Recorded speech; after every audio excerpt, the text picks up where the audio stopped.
another day in the lab. Let's look under this microscope. Where am I? Who am I? What's going on? Oh, there's a giant eyeball staring at me. Hey, little guy. I'm Miss O'Hara. I'm the giant eyeball that's staring at you. Do you know where I am? Do you know who I am? I need to know. What is my purpose in life? Well, I know you're some type of bacteria. Would you like me to figure out what kind of bacteria you are?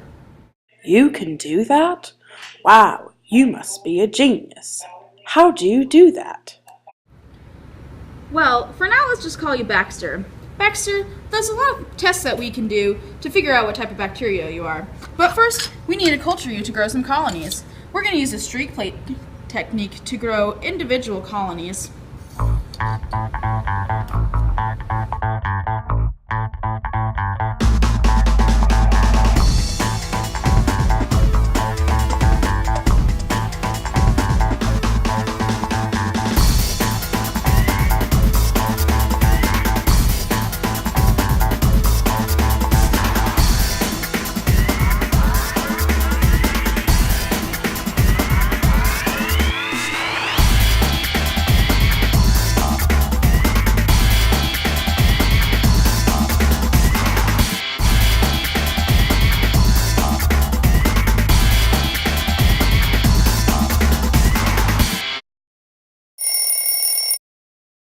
Wow, now I am cultured.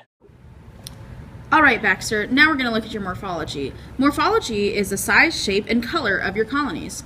Your colonies are kind of off-white. They're about 4 millimeters in diameter, and they have wide edges with a raised center. That'll tell us a little bit about who you are. We should write our results and observations in our lab notebook. The colonies are opaque with a small yellow-orange center. So do you know who I am yet? Not yet. There are many other traits we need to test. Next up is the gram stain. We are taking one of the colonies and using special dyes. Depending on what your cell wall looks like, your cells will either turn pink or purple.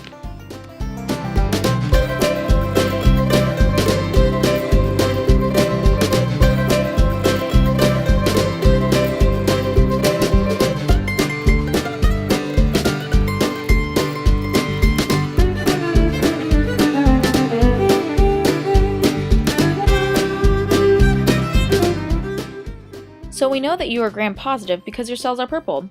We can also see that you are circular in shape and you grow in clusters of tetrads. That means we know part of your identity. You are a staphylococcus. Coccus means you are circle shape, and staph means you form in clusters instead of chain. So you know who I am? Not quite yet.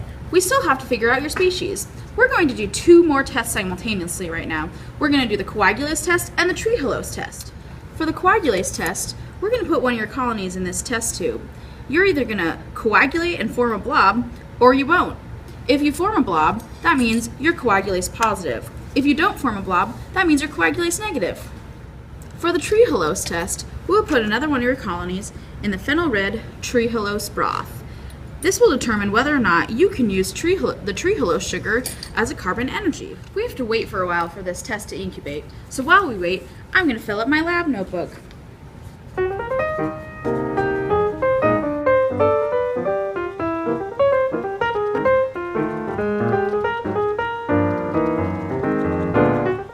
The next test we will do is the aerobic and anaerobic tests. Does that mean I have to go running? No, it just means that we're going to see if you can grow without oxygen. But doesn't everything need oxygen to grow? Actually, no. Some bacteria can grow without oxygen, and some bacteria won't even grow if oxygen is present. We already know that you will grow with oxygen, but we're going to culture you again, just to test your aerobic versus your anaerobic activity.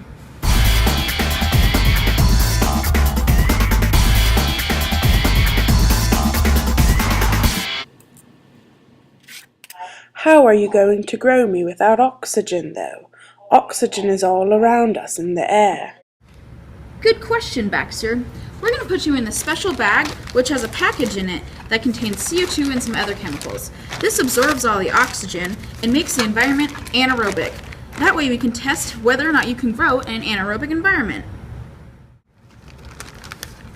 Well, it looks like you can grow without oxygen, Baxter, but you grew much better when you did have oxygen. Come on, Baxter, let's go look at the test tubes.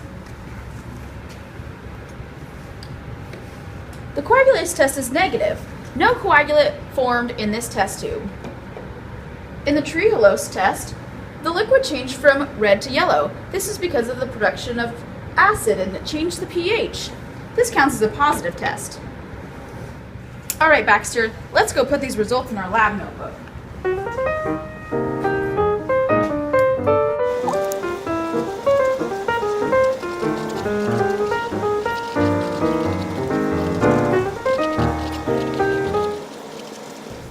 Now that we have these results, we can use bacteria taxonomy to determine your bacterial species.